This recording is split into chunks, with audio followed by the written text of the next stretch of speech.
इन्होंने एक और सबसे महत्वपूर्ण काम जो किया है वह देश के अंदर और देश के बाहर सभी को यह संदेश देने के लिए कि ईरान की जनता उनके साथ है, इस संदेश को पूरी तरीके से फैलाने के लिए ईरान की सड़कों पर मुज्तबा खामेनेई के पक्ष में नारे लगाते हुए लोग उतरे हुए हैं।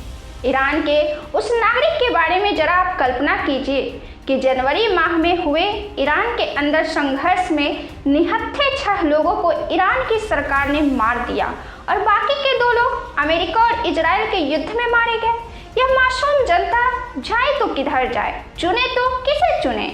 एक तरफ सरकार के पतन से खुश होने वाले लोग ही देश के इंफ्रास्ट्रक्चर नष्ट होने से दुखी हैं। देश में अब भी खौफ पैदा किया जा रहा है ईरानी शासन के द्वारा।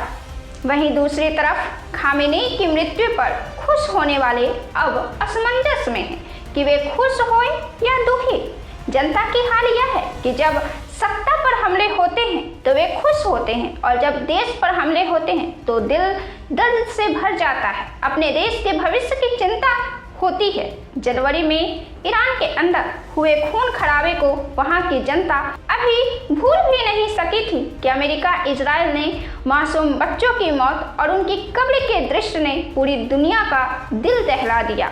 वह शख्स जो 6 लोग को बेहद करीब से जानते थे, जनवरी माह में इन निहत्थों पर अपनी आंखों के सामने ईरान की सरकार के गोलियों से भूनते हुए देखा और अब उनके 2 रिश्तेदार तेहरान में हवाई हमले में मारे गए। ऐसा लगता है जैसे ईरान की जनता मौत के मुंह में झूल रही है।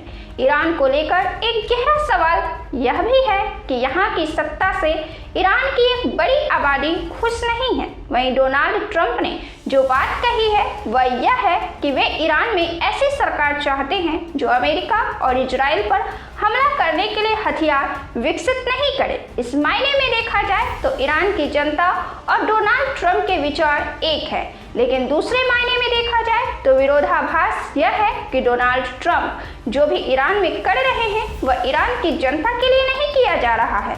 वही ईरान की शासन व्यवस्था जिससे डोनाल्ड ट्रंप और ईरान की बड़ी आबादी नाखुश है, उनका एक लक्ष्य एक होते हुए भी अलग इस मायने में है कि राजा शाह पहलवी के शासनकाल में ईरान और अमेरिका के बीच बेशक दोस्ती रही थी, लेकिन जनता की दुर्दशा में ना तो कमी राजा शाह के शासनकाल में आई और ना ही इस्लामिक क्रांति के बाद।